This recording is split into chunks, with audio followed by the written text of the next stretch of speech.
Hello, everyone. Welcome once again to my channel. My name is Portelles, and for today's episode of Extraordinary Talks, we have a very special guest. A lot of you know this lady as an influencer, as a TikToker, as a motivational speaker, but this time around, she is here to officially introduce herself as a Miss Universe Philippines candidate. Of course, I'm talking about the amazing Ayn Bernos representing the city of San Juan. And I'm more than thrilled to present to you the conversation that we had about so many different topics, going from her experience living abroad to her journey within the competition, being an influencer, fighting against colorism, and so many more subjects. So I really hope that you enjoyed this episode. If you do, please don't forget to leave a like on the video so that it gets recommended to more people.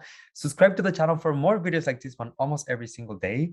And last but not least, let me know in the comment section, what did you think about my questions, her answers, and everything in between. All right, my friends, so without further ado, I'll see you with Ayn right after the intro. Be strong.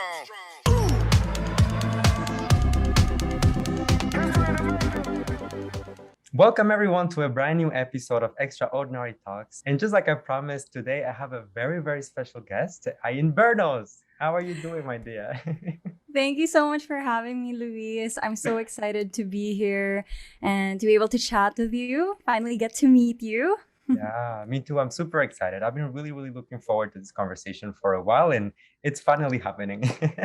The first thing I always ask my guest is, how would you introduce yourself to someone who doesn't know you personally? Because obviously you are in the public eye, so people know you as an influencer, but to those who don't know you as a person, how do you present yourself?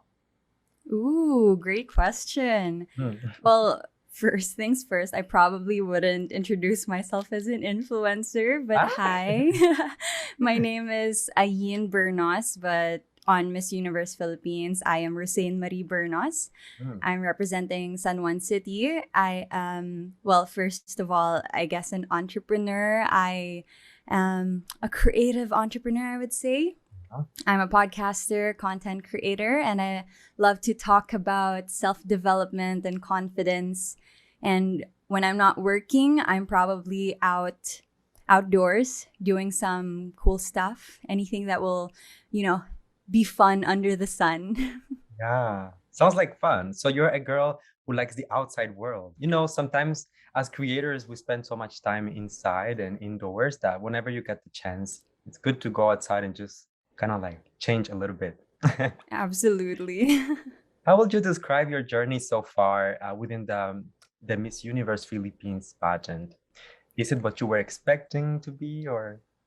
Oh my gosh. I never would have imagined that my journey would be like this. First of all, I think it came at such a different time in my life because I don't know if you guys know this about me, but I only started TikTok last December 2020. So I'm not used to the public eye at all. I mean, I've been a creator for 5 years, but I've never had this many people watching me. So it's definitely a little overwhelming, but of course, I'm trying to focus on the bright side, and I know that this in many ways have helped me as well with my journey. So this is not what I expected, but I'm really grateful that I'm getting the support that I can get, and I'm just really excited that this is happening at all. I never knew I could be a beauty queen, but here we are. I can only imagine, now that you mentioned that, since like the last few months of 2020 up until now, that's like a big change when it comes to your personal life, because being in the public eye completely changes the dynamic for you as a person as well. So I feel personally that you have been getting a very positive reception from the audience. Do you feel it as well, or how is like the emotions being handled Oh my internally? gosh, it's really hard to kind of digest all of these different feedbacks from different people. Most of it has been positive, especially since I try to stay where, my community is, and they've been nothing but kind to me, really really supportive. But at the same time, being on social media, I can't really avoid coming across some bad reviews, some criticisms, but that's okay because I feel like this is something that I also need to hear. This is something that I need to learn about myself. I think self-awareness is key in Miss Universe Philippines. I need to know who I am and how people perceive me, I would say. But overall, I'm just trying to really understand my strengths and use that instead of, wallowing in what I don't have. And I do that by sticking to the kinder, the kinder feedback, the kinder words. I think that's definitely the right approach. There's no other way to do it because it's impossible that you will please everyone. It's just something that will never happen. So you have to stick with your tribe, people who love you, who support you, and who want nothing but the best for you. And that's really the way to go. And it's crazy to believe, that just a few months ago, this wouldn't have been possible because of, that the high requirements for the Miss Universe Philippines organization. What was your first reaction when they announced that they were, removing that? I've been joking about this my whole life. Every time I would watch pageants, I would tweet and I would say to my friends, you know what? If they didn't have a height requirement, I would be there. I would always joke about that. Yeah. And part of me didn't believe it. But when they removed the height requirement, I saw the poster. I told myself, it's now or never. I'm 26, turning 27. If I don't do this year, I don't know. I don't know what's going to happen next. So I dropped everything, got an application form, sent it, my birth certificate, everything. I didn't really think about it too much because I feel like if I did think about it, I would talk myself out of it. And I didn't want to do that. Exactly. And this is like a once in a lifetime opportunity, just like for the experience. This is something that should be able to tell to like generations to come. I know. So much fun. So was joining a pageant something that was always on the back of your mind? So you said that sometimes you would joke about it, but if let's say like you were put on the spot and you were given the opportunity before the announcement of the high requirements, is it something that you have considered already or? Yes, absolutely. It's something that I've always wanted to do. I've always wondered, what is it like being that glamorous on stage? What is it like walking like that? What's it like holding the microphone? I've always wondered about that. And I feel like with my personality, if I'm given the opportunity to try something, especially something that I really want to do, I'd grab that opportunity. So absolutely, yes. Precisely because this is a brand new change and something that was adjusted recently, this gives you an opportunity to be like the first one to do it, right? You're like what, 5'3", I believe? I'm 5'3", yes. 5'3". Okay. So that means that you're representing for smaller women out there, but that have just as much potential, have just as much beauty, it's really an opportunity. So I hope that everyone sees this as an inspiration, right? And that they use it to change their mindset and really stop putting women inside a box and thinking that, oh, because of your height or because of this and that, you cannot be, within this group of people. Absolutely not. You deserve to be there and you should be there. And you are there. And I am here. Oh my gosh, thank you so much. Most candidates have been thinking about this for years and they had time to prepare and all of that. For you, I'm guessing that it was kind of like a last minute decision because everything changed and you had to go for it, which at the same time means that you only had a few months to prepare. How do you feel right now? Let's say that the pageant is getting closer and closer, the challenges are coming out. It's really for me as a pageant fan, because I know how this works. I've been watching pageants for years, and I know that some of the other girls have been training for years, have joined other national pageants. Some of them even have international titles.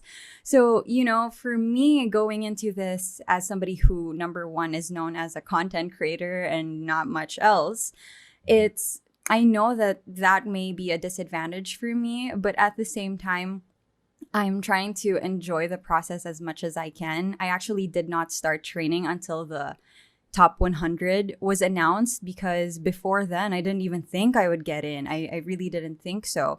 So I I'm just here trying to catch up the best way I can. I'm trying to polish my strengths, and then for my weaknesses, some the things that I have never trained for, just like the pasarela, I've never trained for that. I'm just trying to see, okay, what can I use to my advantage? What can I do to catch up?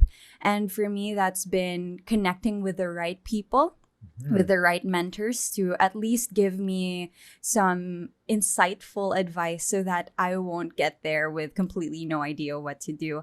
And you know what? After that, there's nothing much I can do. I can really just work on what I lack, train, get as prepared as possible, Yeah. and hope that I can bring the best performance I can. And the results can speak for itself. I don't want to worry about the results because I don't have any influence on that. I can really just control how I present myself and how I show up. And hopefully that will be good enough. I still have enough time, I would say. I hope so.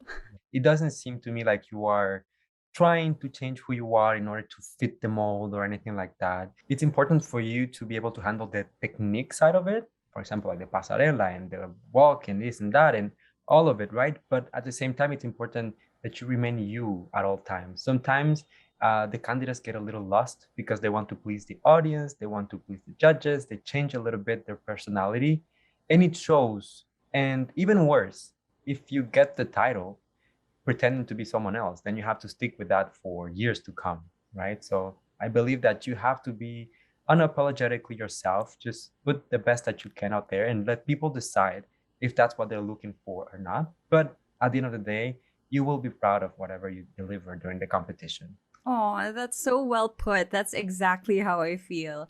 I always say if my best self isn't good enough to get the crown, that's completely fine because I feel like my priority should be representing who I really am and allowing people to decide if that's what they need. And whatever the decision is, I'm okay with that because I want what's best for the Philippines. I want what's best for our next Miss Universe. And I just want to show up as the best Ayin possible. They get to decide if that's good enough for them. Hey, I love that. And yes, it's really refreshing to see a candidate who, really wants this, but also is not afraid to talk about their insecurities or the things that maybe made them hesitate. Because sometimes we look at beauty queens, like we put them in a pedestal and we're like, these are like goddesses. And they are. But at the same time, we also want to be able to relate to them, to see that they're human and that they have like feelings just like us, human beings. So very nice. Um, a few years ago, you moved to Spain to work as an English teacher. Is that correct? Yes, I did. Hey, what is See, the biggest lesson that you learned from that experience? I learned how to be independent when I moved to Spain because I think living in the Philippines, where my family and my friends, my support system has always been close, Yeah. I've kind of had a safety net, not just physically, financially, but also emotionally. If Yeah. something went wrong, I always had my home to go back to. I always had my parents' pantry to go back to. But when I moved to Spain, I had to deal with everything myself. And I know it's kind of late for, I guess, when I moved there, I was 23 years old, 24, I think. I was 24 years old when I moved there.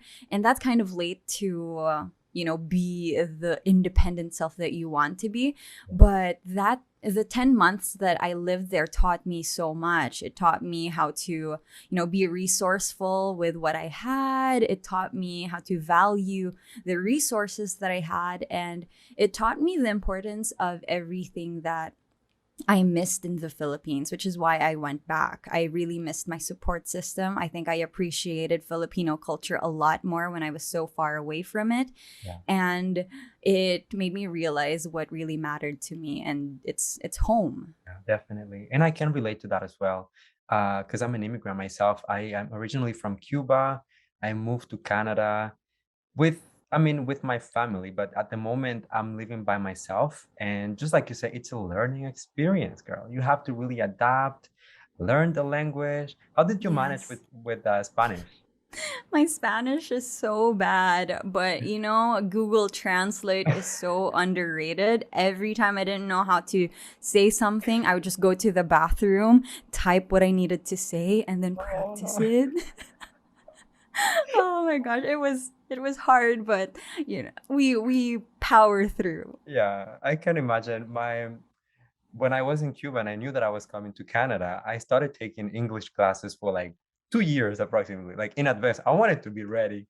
Yeah. And last minute, my family decided they were moving to Quebec, which is like the French part of Canada. Yes. Girl, let me tell you, I was in school with my little dictionary, like Spanish, French. Every time people would Oh. ask me something, I would be like, How was okay. it for you though? How was it Oh, learning French? honestly, it was crazy. Because I started like studying. Of course, I knew like a few months earlier before I moved here that it was gonna be French after all. So I started preparing for it, but I didn't get the accent of the people when they will talk to me, so I really had Mm. a hard time. But I'm a Virgo. I'm really like organized. I really focus on my things. So it took me like a year of full like immersion. Like I was going to school, going back home, studying like all night for an entire year. And then at some point I was able to like manage and start understanding, catch up, let's say. But it was hard. And I know that a lot of people out there can relate to this, those who take a chance and just go Mhm. elsewhere looking for independence or for a better situation, they can relate to that as well. And And look at you now. oh, girl, my English is still like, but I'm working on it. You're a multilingual queen. What can Oh, they God. say? Yeah, you heard it from her, okay? So, precisely one of the reasons why I bring this up is because for immigrants, when we move out of the country, there's this expectation, right? Like, oh, you went to, I don't know, for me it was Canada. You went to Canada, like you made it in life. And then you decide to go back to the Philippines. I think I saw a post, something that you posted on your Instagram, where someone was actually criticizing you for your decision of going back to the Yes. Philippines. But you seem to be proud of that decision. You seem to be okay with it. What put you into that mindset? Yeah, when I was in Spain, I was already a content creator. So I was creating YouTube videos about living in Spain, being an independent woman. Ah, That was kind of the theme of my early 20s, being independent. But because I was pretty vocal about it when I said I was coming home, some people didn't take that as, in line with who I was saying I was. Some people were saying that, hey, you're coming home, so maybe you're not that independent after all. But the thing is, I feel like I knew myself better than people who were just viewing my life from a YouTube video. yeah. And I did not have to prove anything to them. I didn't have to correct them. I didn't have to explain myself to them. I just knew in my heart that the next thing that would make me happy, make me feel fulfilled, was coming home. And I wasn't starting from scratch. I was starting from experience, the experience that I had in Spain. I made mistakes in my early 20s, just like everybody else, but that doesn't mean I'm any less independent, I'm any less empowered. So when I came home, it was a lot of, focusing on the work and focusing on the next step for me and trying to just tune out everybody else that was saying otherwise. And so in the next 2 years, since I moved back, I started my small business. We eventually grew that so that I can have, employees, which was a big thing for me because I was so used to just worrying about myself. Yeah. And eventually that led to being a full time content creator and now delegate at Miss Universe Philippines. So I never had to explain myself. All I needed to do was to focus on the work and what I believed was right for me. And I think it's safe to say that it paid off. And to me, that's even more proof that I shouldn't, worry myself about explaining myself to others. Because at the end of the day, I'm the one living this life. I'm the one responsible for this life. Yeah. And I owe it to myself to just try. Yeah. Oh, I love that. Honestly, I love your story so much because I can connect with it. And I love that you bring visibility to the fact that you don't always have to go elsewhere to be successful and to create something good for yourself, right? It's a good thing that Yes. you went elsewhere and that you explored and that you have that experience, right? But Mhm. ultimately, your true calling was going back home, and look at you now. You have your business, you built a name for yourself, you are representing for the Philippines. You know what I'm saying? Like, girl, talk about being a boss. Thank you. Thank you. So, being in the public eye, once again, people call you so many things: an influencer, content creator, a TikToker. Um, do you feel like people put you in a box and sometimes they don't give you a fair chance, let's say, or specifically within the context of the Miss Universe Philippines pageant? They already have you like in a category. Oh, the TikTok girl. How do you feel about that? Yeah, absolutely. I've been seeing that a couple of times, especially in the last month or so. Oh my gosh, has it only been a month? It's only been a month. I feel That's like we had already crazy. 500 challenges. Like, I know. But it's been so short actually. I've been seeing that, go back to TikTok, you're only a content creator, you're only a public speaker. Why are you trying to be a beauty queen? But the thing is, a beauty queen is not one thing. If you look at all the other girls, they are lawyers, architects, doctors. Some of them, serve their organizations. Beauty queens are human beings and they're multifaceted, like so many colorful stories behind them. And I feel like I'm just like any one of them, It just so happened that my career is content creation. And I think it's not a bad thing because being in the public eye and having to create content, having to tell stories and share my life so openly, I feel like that has trained a part of me to become a beauty queen in some way. Because, being a beauty queen, you are somebody who is making statements, telling stories, speaking up.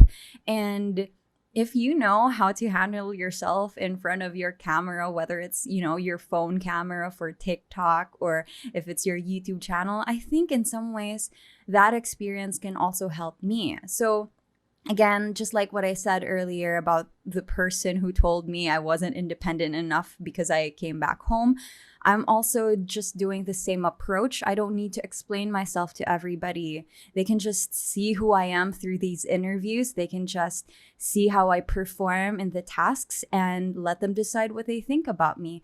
But at the end of the day, I am just a yin who happens to join Miss Universe Philippines, and I will do my best. absolutely. I believe that, especially when you get this type of feedback, I don't even want to say feedback. When you get this type of like troll comments, people saying like, "Oh, go back to TikTok," that to me proves that your presence is necessary more than ever because people are not open to it. Maybe a lot of times because of just being close-minded. Sometimes it's because of don't even knowing what you do online or not even giving you a chance, just, plain ignorance sometimes. Um, so it's important because this is something that, in my opinion, is bigger than you. It's not just for Ayn, it's also for the girls who relate to you and the girls who look up to you and your audience as well. I mean, so many people already look up to you as a person, and the fact that they see that you don't categorize yourself and you put yourself inside a box, but that you're able to be successful doing social media, but also you have your own business and that you can be a beauty queen if you want to. This is like, I mean, a role model in my opinion. So you go, girl. And if you get like some of those troll comments, just call me. Like my sleepers are I like will fully tag booked. Okay. Luis. I will tag you in all of the rude comments. Believe me, I'll deal with them. Don't worry. I got you. So, talking about the competition, we find out that this edition of Miss Universe Philippines, obviously, social media is like a major thing. It's so important. Do you believe that your podcast, YouTube channel, and even your TikTok account has played in? So, has it worked for you? Has it played in your advantage or against you?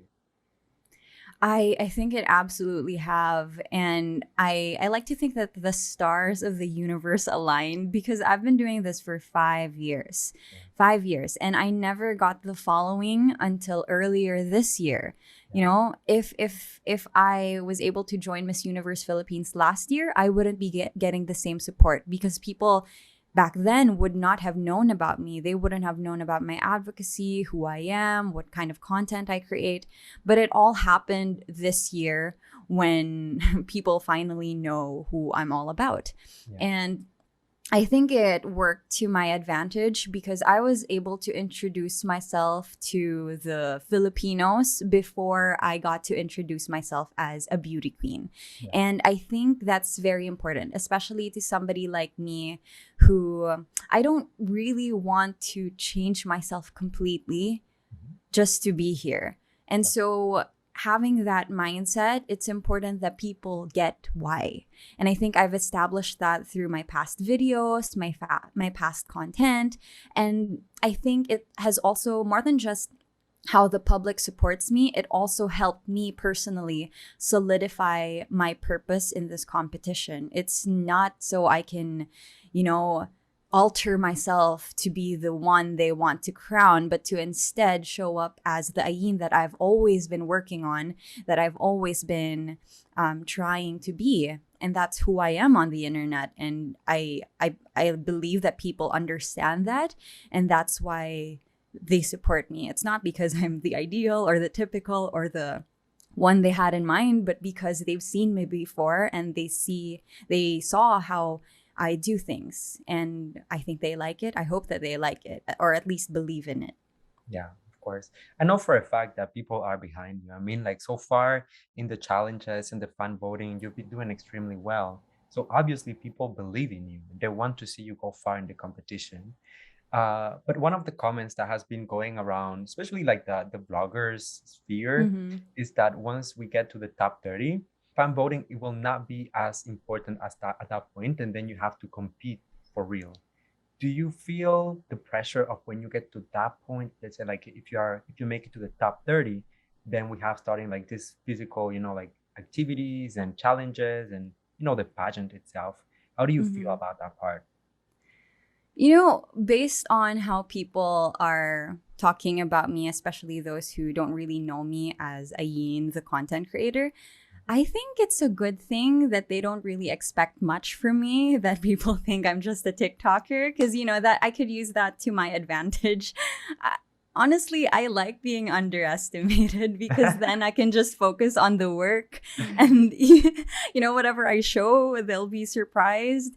I think I still have my strengths, even if you take away the fan votes, even if you take away social media, I feel like I'm still a pretty strong speaker.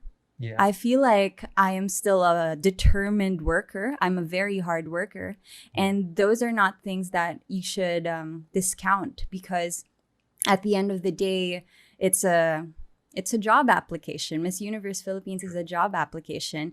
And if you're determined enough, you can go a long way. Exactly. I truly hope that you see this as an opportunity. The fact that some people might underestimate you, because that just gives you the opportunity to prove them wrong, to really deliver something that they don't see that it's coming and really go for it and impress them to a certain extent. I was really, really impressed myself with your runway challenge, honestly. Really? Oh my gosh, I was so worried about that. I really No. was. Honestly, I was really impressed because you had the technique side of it, right? Your passerella was beautiful, but I also liked the production of the video. I liked the selection of the music.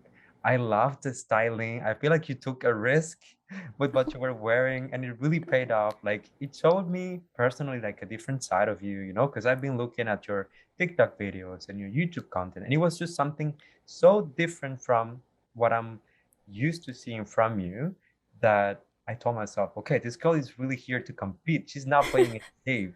So Oh Yeah. my gosh, that means so much to me because honestly, the runway challenge was one of the things I was most worried about because I really had to show myself. You can't just pose you can't just pose your way out of the runway challenge. You need to walk. Yeah. And then another thing I think that I really enjoyed was experimenting with how I wanted to look in front of people as a beauty queen. And for me, the runway challenge was a good way to kind of show my more fierce side, which I don't think I show enough. Yeah. So, oh my gosh, thank you for the kind words. That really means a lot to me because that was one of my worries. Well, I truly mean it. I truly do.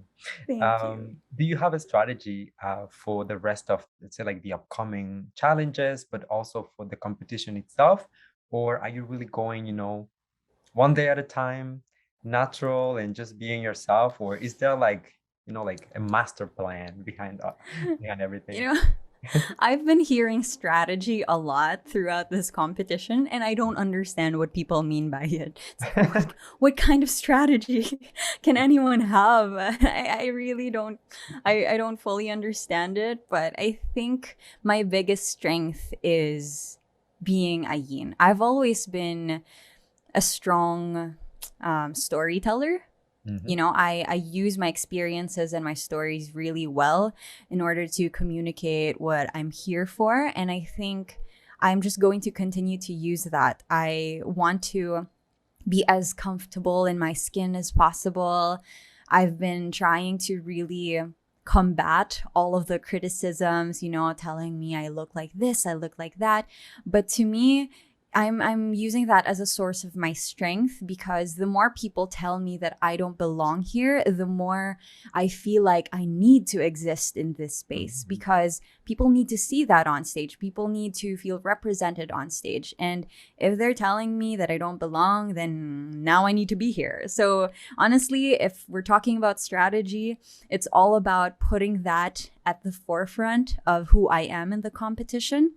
It's always about what I represent, what I'm trying to say, and just performing in the best way that I can, I want to represent the people who feel represented by me as well as I can. So whether it's, doing really well in my pasarela, really trying, training hard so that I can do that walk, even if I'm standing at 5'3", I need to be proud of who I am and show that even though I look this way and even if I am this Ayin, I can still perform and deliver. So it's all about that.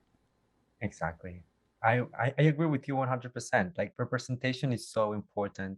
And the fact that you get to do it, like you get to represent for so many people, it's just doing good. It's bringing, you're opening doors for other candidates in the future and just making it easier. You're paving the way for them. Thank you. So talking about, the expectations, once again, going back to it, obviously being on social media, you already are kind of used to dealing with people's expectations because a lot of people love you, but then other people, might be trolls, like you were saying. And I feel like especially in a pageant, if we think in the long term, right, in the long run, let's say that the crowning night comes, coronation, and you made it. You are the new Miss Universe Philippines. Now you don't only have like the trolls, like saying that oh she was not gonna make it, but now you have like the entire country expecting you to do well in the international pageant. How can you use your experience dealing with pressure on social media uh, if you were put on that situation where you become the next Miss Universe Philippines? How would you use that experience? I feel like, if anything, this experience has fortified my self esteem and my self worth. Mhm. And it's not because people have been praising me, it's because I've had to protect myself. Yeah. And, learning how to protect yourself and advocate for yourself is so important, especially going into such a competition that has high expectations. And I understand this because I'm also one of those fans. I've also been rooting for our representative for many years. I've also, followed their journeys for many years and I get it. But now I get to stand on the other side and I get to experience it firsthand. For me, I think it's all about going back to my core and my why. And I think, if I ever become fortunate enough to do represent the Philippines, there is so much strength in making a statement. There is so much strength in making a statement and being so sure of who you are, especially in a competition where every single one of the delegates, the candidates, are equally beautiful, equally smart, equally deserving. It's hard. But if you know who you are, your story, I think that would allow us to stand out, not just, me on a personal level, but the Philippines as a whole. We can stop putting ourselves in a box of what people want, but instead put forward what we think is best for us. And it's something that I've been learning to do throughout this competition, resisting the pressure to be a certain way, resisting the pressure to lose 10 pounds overnight. And it's something that has really helping me stay strong. Yeah, that part. I really admire that, that mindset. I feel like this is what you're explaining. I feel like this is the future of pageantry. At some point, we have to start appreciating people a little bit more for what they can offer as well, and not just superficial stuff. And of course, the superficial stuff is part of the competition. So, I'm not saying that it's not important, but we shouldn't just limit ourselves to this type of things, because as human beings, as women, you have like so much to offer other than just a body. So very I nice. love that. Thank you. And I absolutely agree. Yeah, 100%. So you were talking about the candidates. So this year we have some pretty big names in the competition. And even like the newcomers, like the babies in the competition are pretty solid. Is there someone in your batch that you are looking up to, or that you're a little impressed to see in the competition? I love that you phrased it that way because I've been asked this question a couple of times. And when people ask me in the comments, they would say, "Who's your biggest threat?" or "Who's your biggest competitor?" But I don't really see it that way. Just like you said, I look up to my fellow delegates because, more than just them being so much more experienced and just so deserving, Yeah. more than that, I've also been watching pageants, and I really love seeing these women thrive and just be their confident selves on screen. So I have a couple of girls in mind. One for the veterans, obviously there's Katrina, who is just such a gorgeous morena queen who has Stunning. experience. She's so well spoken, and I really admire her. sometimes Sometimes I forget that I'm part of the competition. I'm just like fangirling, seeing her photos on Instagram. I like. Like, oh my gosh, girl, yes, girl. And then sometimes I would see, like, for example, for the runway challenge, Steffi really nailed that. I was like, wow, the production level, the confidence. I even left a comment on her YouTube video, and I'm like, will people think that I don't know what people would think if they see People my think it's a comment, but I fan was just like, account. jaw dropped. Oh my gosh.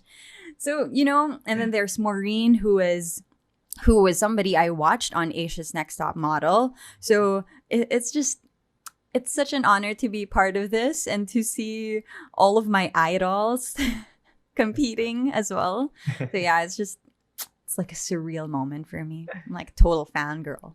I know. And I know for a fact as well, because I've been talking to a lot of candidates, that some of the girls feel the exact same way about you. Like they look up to you and they're like, oh my God, like I've been following you for like a Oh long my time and gosh. now like she's right there. So yeah, it's like a sisterhood. That's what I like. It is. It Yeah, is. definitely. And on social media, it's like the people are pitting us against each other, but I really don't feel that at all. If anything, I hope that we can challenge each other to get to our best possible performance at the end of this, and we get to pick the best one because at the end of the day we want the best for the Philippines. So, yes, go sister, whoever you are. You go, girl. What is the challenge during the competition that you're the most excited about? Let's say like once, say you make it to the top 30, like you're really like within the competition. What are you looking forward to? I look forward to being on stage. Oh my gosh, just thinking about it gives me goosebumps because I mean, I've been in this competition for a couple of weeks now, and most of the things that we've done, it's either from a studio, from home, and I can't wait to experience being in an actual pageant. I hope I get there. I really hope I get to top 30 so I can be on stage. I get to be, I get to walk with my MUP sisters. So I can really have the full beauty queen experience. And if I'm lucky enough to get to the top 5 to do Q&A, that would be even more exciting because it's my favorite part, as at least as an audience member. Now I'm a little more nervous that I have a chance to do it. It's really scary, but that's how you get the full experience, and I hope I get there. Yeah, in my fantasy, like in my fantasy world, you will be like the best in Q&A because I saw your video on your on your YouTube page and I was like, this girl is really into something. Like it was amazing. And you know, I know that this comparison has been done a lot. Like people compare you to Maria Tatel quite often. And I just see it. I'm like in my head, like when Maria was in Miss Universe, when the Q&A segment came on, in my head, like she was backstage fighting, trying to run on stage and answer those questions. So it's the same thing for you. I feel like you will be so good in Q&A if given the opportunity to get to that point. Oh my gosh, it's such an honor to even be compared to her because she has absolutely inspired me. I sent in my application before I got to lurk her page, but while I was waiting for the results, I kept reading her Instagram posts. I listened to podcast interviews with her, and she is just so strong in her convictions and so confident too. So, if anybody sees her in me, I'm super grateful and I'm super honored because she is somebody I look up to. Yeah, absolutely. She's like a walking encyclopedia, like so much knowledge. I mean, she's gorgeous, but at the same time, like the knowledge is the substance for me. Oh, yes, she's so But at the wise. same time, I'm just gonna put this out there, okay? Can you turn a little bit to the left, to the Like right? this? I see Why? Morrison. I see Morrison. Oh my gosh, people have been saying that too. Yes, Really? I wish I could sing like her, but I can't. Ah, sana all. Sana Sana all. all, truly. You shared recently some photos of your physical evolution as you prepare for the pageant. How difficult was it? The entire preparation for it. I've been really lucky. We were talking about the swimsuit challenge.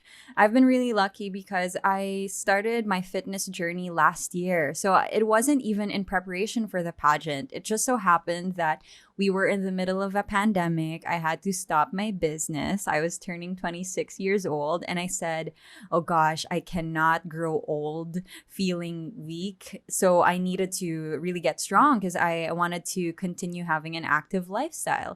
Mhm. So, because I had some free time last year, I started working with an online fitness coach who helped me learn how to lift weights and stuff like that.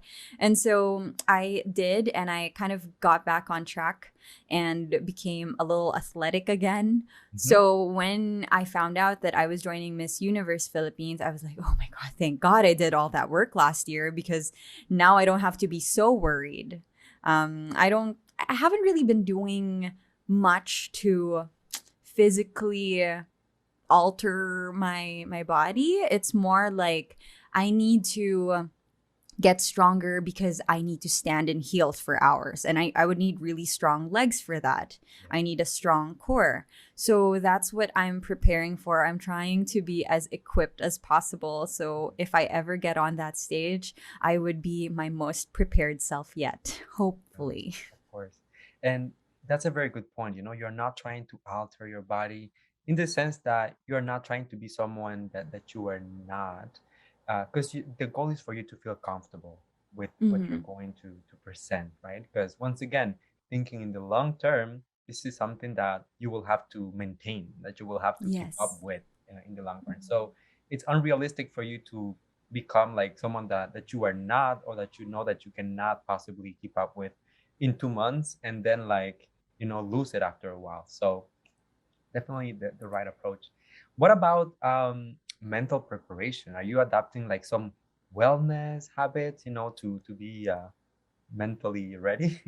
I really like that you mentioned the sustainability part of preparing, because that also overlaps with my mental preparation. One of the things that I promised myself was I will not let my mental health suffer just so I could achieve the dream body Mhm. that will be on stage. So that's one of the things, every time I exercise, every time I eat, I always tell myself that I need to be happy with how I'm doing this. I need to be happy with the process.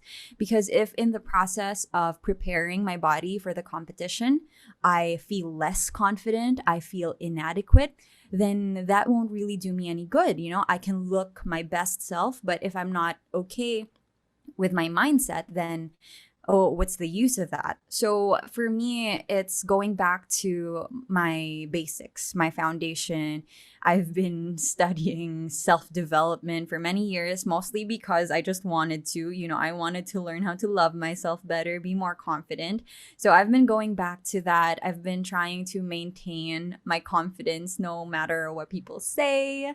So I've been protecting my space a lot and not really reading comments that might throw me off, for example, which is why I haven't watched your video yet, because I was so nervous about the reaction. But I will, because I want to know your feedback.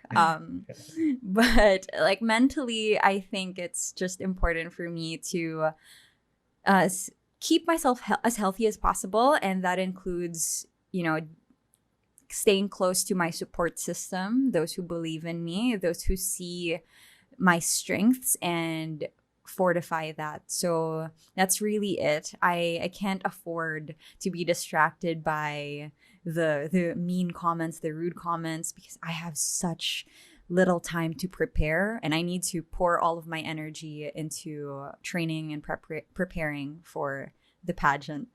Yeah, I really like that you're really focusing and putting a lot of effort into being ready and feeling ready as well, rather than changing who you are or trying to adapt to what they expect from you, because you are already gorgeous. I mean, there's nothing Thank wrong you. with you. You are beautiful. You are smart. You are funny. You have a beautiful personality. So, that should be celebrated, whether that's what they're looking for or not, it still should be celebrated. So you go, girl. And anyone who tells you differently, okay. Yes. Yeah, we'll get the slippers, we'll get the chinelas. Hmm. Now let's talk a little bit about your advocacy. Um, so I feel like your advocacy is a mix of things. So you're very vocal about anti-colorism in the Yes. Philippines, but generally as well. You're also an advocate for representation, visibility, and like you mentioned earlier, also for personal empowerment and personal growth. Mhm. When did you start being aware of these things? It's something that I had to personally grow into, because when I was young, I was very insecure. Just like I feel like most young kids anyway, but to be specific, I was insecure about my skin color, because now I'm morena, I'm brown skinned, but when I was younger, I was also a swimmer, which made me extra, extra dark.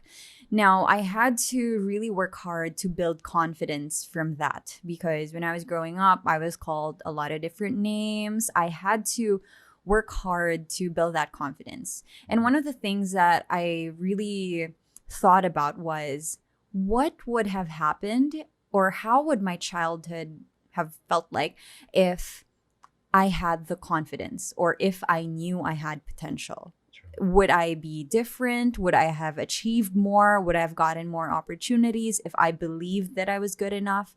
And so now, as an adult, I'm trying to be more vocal about that, because that's what I needed when I was younger. And really, my advocacy is all about what I needed when I was younger. I needed a role model who was vocal, who was pushing back against the beauty standards.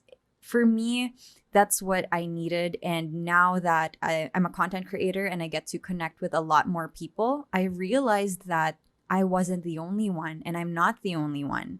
This is a very common story among Filipinos, especially around the Philippines and even outside. So it's not just a personal experience. And if I can use my platform and my space on the internet to talk about that and to make it a little easier for younger kids like I was, then maybe my platform would have a purpose. So when people ask me about my advocacy, especially for this competition, outside of competition, I always say, I had to narrow it down because it's so broad, but I now I know what it is exactly, and it's empowerment through inclusion and education. Because more than just speaking about inclusion, I'm also a language educator. I'm also I was a teacher.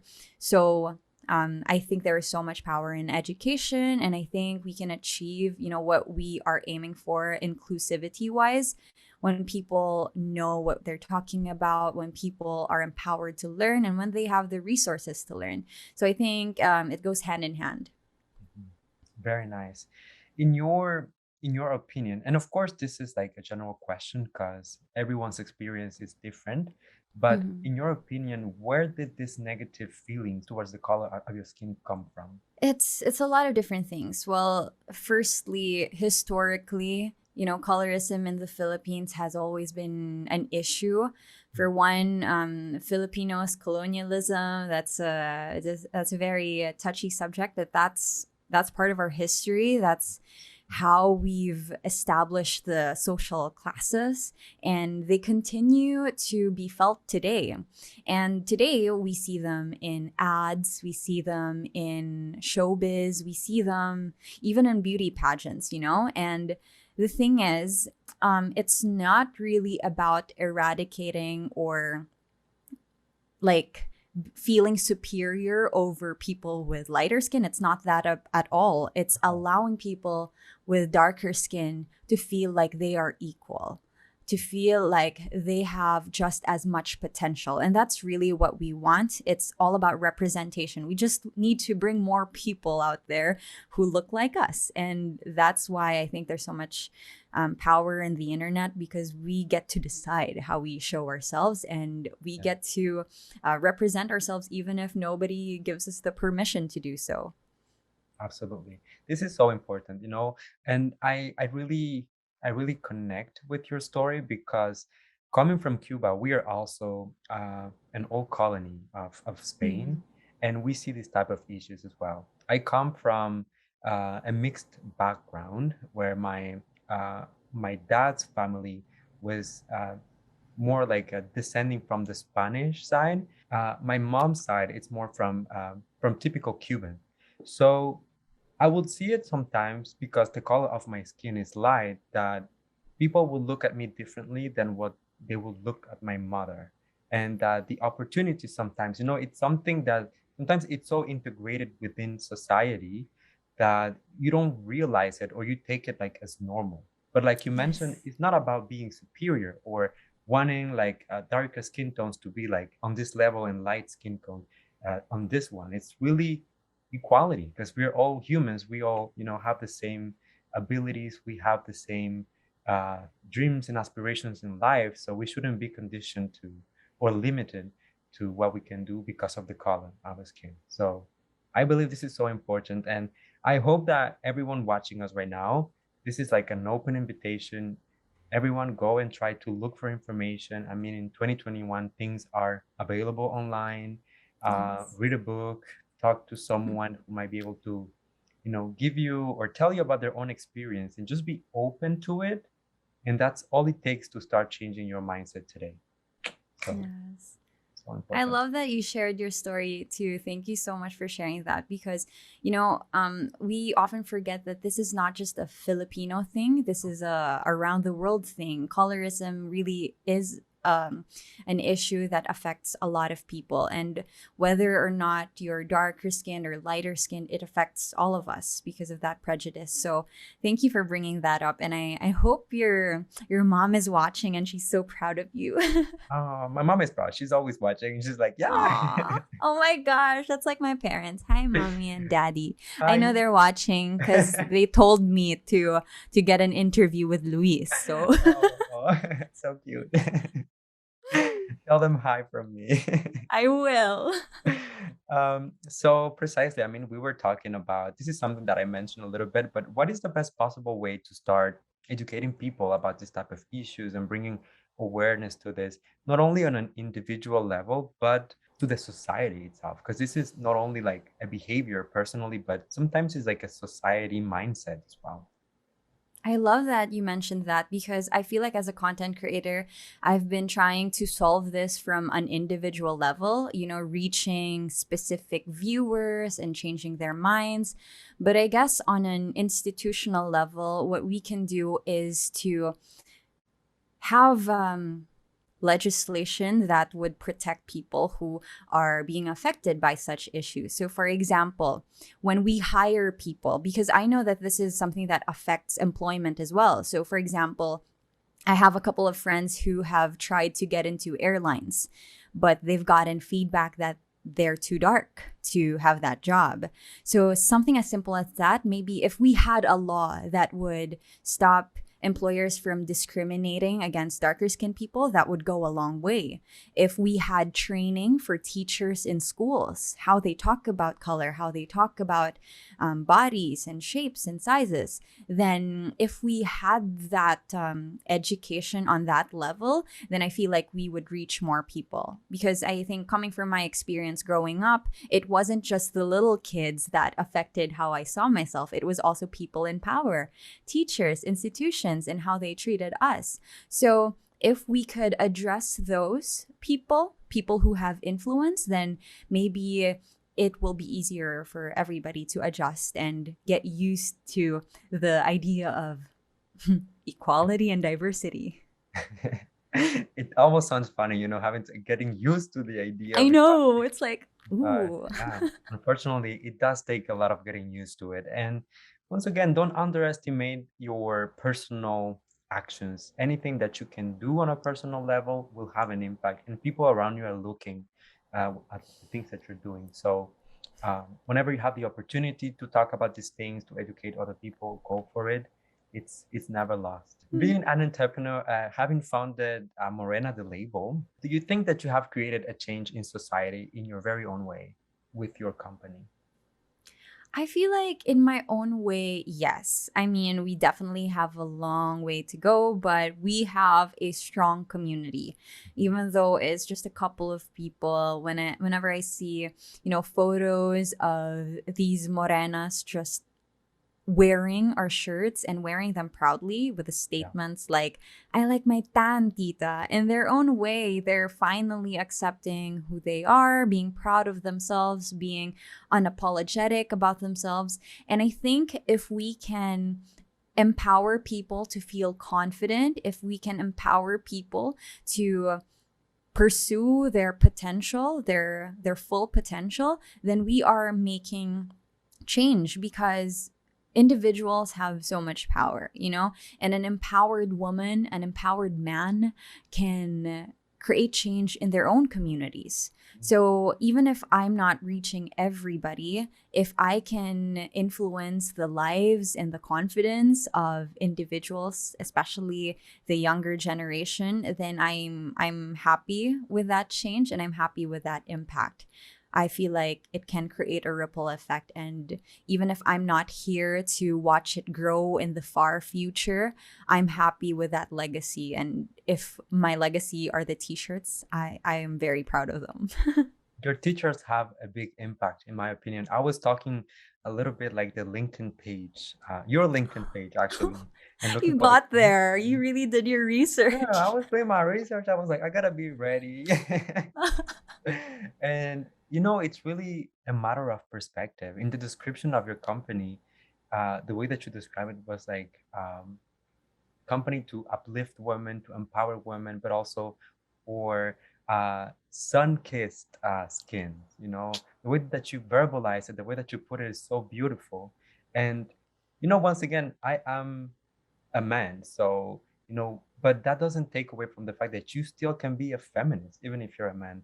I think Yes. of, you know, I think of my mom, I think of my grandmother, my aunts, my cousins, and I cannot accept or be okay with the fact that people might deny them opportunities or that might treat them differently just because of gender, just because of color of their skin, just because of, you know, stereotypes and things that are completely created by men. Your message is important and some people might see it as just t-shirts, but the bigger message, right, of the company is very, very positive, very uplifting. And you keep going, girl. You keep going and you're going Thank places, you. I'm telling you. I will. I will. Yeah, for sure. So, talking about the companies and all of that, recently you were very vocal about the responsibilities of companies to not capitalize on the insecurities of their customers, but rather to uplift them and really make them feel empowered. Um, Mhm. how do you think that companies can start doing that today? You know, I actually studied this for my senior year thesis for Hey. back in college because I have a degree in English language studies, which is linguistics. And just to nerd out a little bit, my thesis was all about beauty ideologies in Philippine ads and how they use language to manipulate and maintain those ideologies. So, I guess in layman's term, messaging really matters. How you communicate your message really matters because you can have a product like plastic surgery or whitening, or maybe you can have a product like tanning. And these are all aesthetic products. These are things that will alter our how we look like, our appearance, but it does not have to be harmful if you are empowering your customers to make a choice. And I think it's a very underrated difference. And sometimes people don't even see the difference, you know? Because for me, people need to know that they are making their choice on their own as opposed to feeling pressured to make that choice. So, for example, in the case of whitening companies, they can still sell their products, maybe, but don't shame dark skinned people when you're creating an ad. Don't put a darker skinned person and make them look sad and poor. And then you have the lighter skinned person looking successful. Don't do that. You can just have the lighter skinned person who's happy. You know, you can have that without putting down the other. So I think it's important to be careful with our messaging and how we show that when we market our products, you know? And that's why I truly believe that when we, as entrepreneurs, we need to sell products, of course, but we do that by empowering people instead of pressuring them and making them feel inadequate. We're in 2021. We can do so much better. We have the resources and the creativity to implement such campaigns. And I think it's better that way. We have healthy customers. We have customers who love themselves. We have customers who are willingly advocating for your brand, choosing your brand. And I think that's much more powerful than insecurities will ever be. Yeah, precisely. I really agree with that. You know, sometimes it's really, once again, a matter of perspective.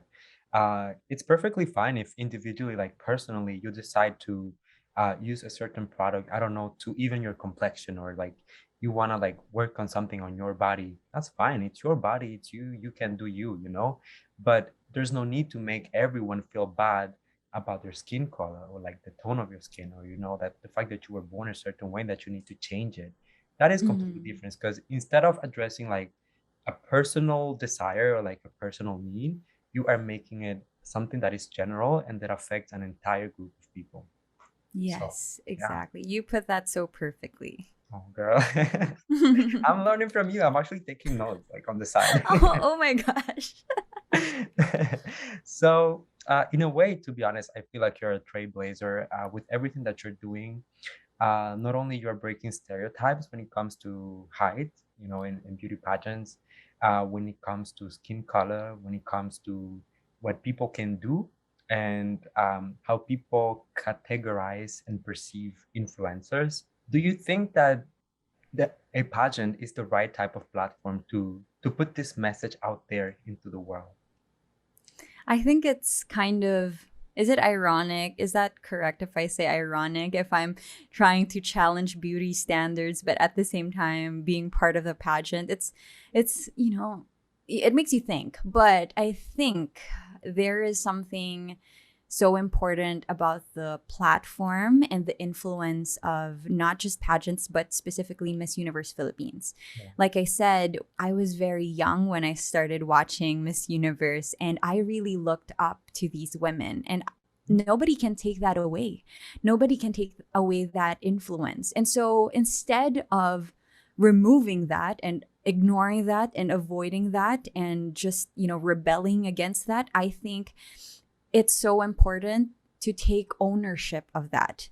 And now that I am allowed to be here among these beautiful candidates, now that I'm allowed to share my message on this specific stage, the same stage that reached me when I was a kid, I feel like I can create even more impact because I'm reaching the people who need to hear this the most.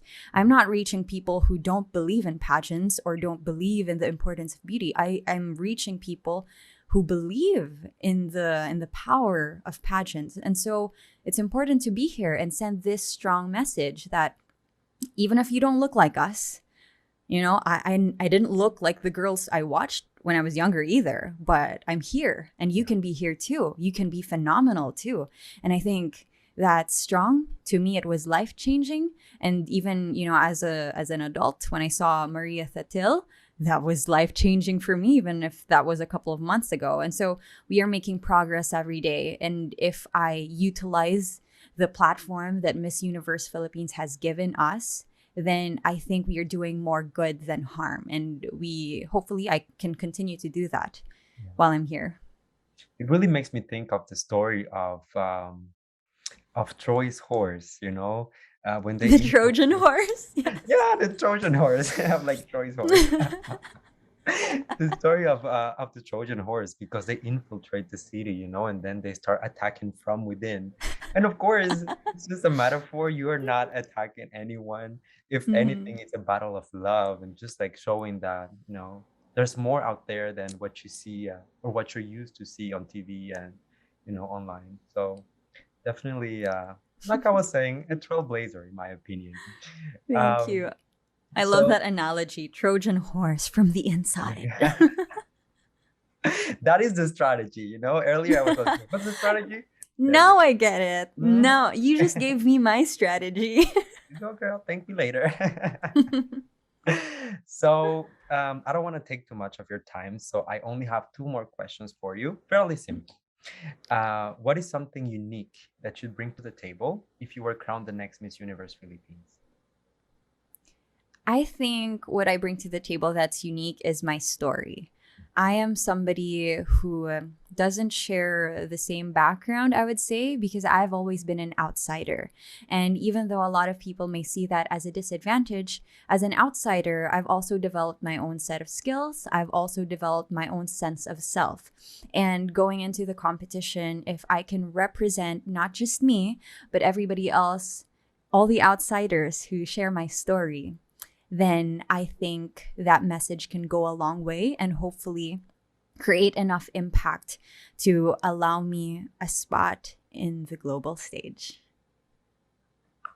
I love that. And the closing question for you. Earlier, you mentioned, and even in one of your YouTube videos, you mentioned that you call yourself a storyteller. So, can you tell us, how does your Miss Universe Philippines story end? My Miss Universe Philippines story ends with me being proud of the Ayin that I've shown, and I will be the same Ayin that entered this competition. My goal has always been to maintain my integrity, maintain my purpose, maintain my identity, no matter what happens in the competition. And whether I get the crown or not, I will be the Ayn who advocates for inclusion. I will be the Ayn that advocates for education. And I will be the Ayn who is proud of her authentic self. Wow. Are you gonna make me emotional? Me too. But honestly, this is what people will remember you for. This is all of the effort that you're putting in right now, all of the um, positivity and like visibility that you're bringing to the table. It's really what people are going to remember for you, from you, regardless of what happens within the competition itself. Because a lot of people already are looking after you and what the things that you're doing, but right now you are not only representing for yourself in the pageant, you are also representing for a lot of people who never believed that this was possible, and also you're opening doors for a lot of people who eventually will be able to do these things because of people like you. Oh So my gosh. yeah. Thank you so much. It means so much to hear that. Sometimes, going into this, it's kind of like I need to advocate for myself. I need to remind myself this and that. So hearing it from you is really, really inspiring. And I will remember this. I can't wait to see this so I can screen record and just play it whenever I doubt myself. Of course, you already made it into the competition. You have what it takes. No one can take that away from you. And anyone who doubts your ability to accomplish these things is just a fool. So just disregard them. Send me their name, their address, and I'll take care of the rest. Thank you so much. Thank you, thank you, thank you. On a personal level, I just wanted to thank you, for taking some of your time and come here and spending it with me, talking to me, to my audience. I honestly always try to bring like the substance out of the candidates and give it to my audience, because I really look up to you ladies and everything that you can bring to the table. Your experience, your journeys, your stories, it's just so valuable. So, and you've been so kind, so gracious to me. So nothing but love. Anything that you need, any way that I can possibly support you, don't hesitate to reach. And just, I'm just a message away. Thank you so much. Oh my gosh. Oh, my parents will be so happy when they watch. Thank you. They're fans. Oh, love Oh, them. by the way, my mom said she was saying something like, "Hey, Luis is trying to grow his Instagram. You should share blah blah blah." And then I said, "Oh, Luis has 10,000 Instagram followers now." And she was like, "Really? That was fast. Last time I checked, it was only blah blah blah." So she really is following your journey as well Oh my as God. a vlogger. So Oh, you've got she's so supporters in cute. our family. She's so cute. I was really trying to put the effort in because, as I was trying to come up with interviews and approach people, very often people look at followers and numbers. I'm not that much into it, to be honest. Like, I know that numbers are cool, but it doesn't define you as a person. It doesn't change who you are. But because I knew that sometimes people look at it, I was like, especially when I'm going to invite people and talk to people, they will ask, okay, but what can you deliver? What can you bring to the table? So I was like, everyone, please follow me on Instagram. Well, you ask really good questions and you really do bring out the substance in us. So I think that's more than enough. And the followers will come when they see that in you, which is, I guess, what we see anyway. Thank you. Thank you. That means a lot coming from you, honestly. And yeah, what is your final message to the audience, to people watching you? What do you want them to take away from this, and how can they encourage you on your journey? To everybody watching, thank you so much for allowing us to chat in front of you, and hopefully you understand a little more why I'm here, what I stand for. And if you believe in that, I hope you can also support me as we continue to try to get into the top 50, the top 30. You can vote for me on the Miss Universe Philippines app. My name is Rousanne Marie Bernos, representing San Juan City.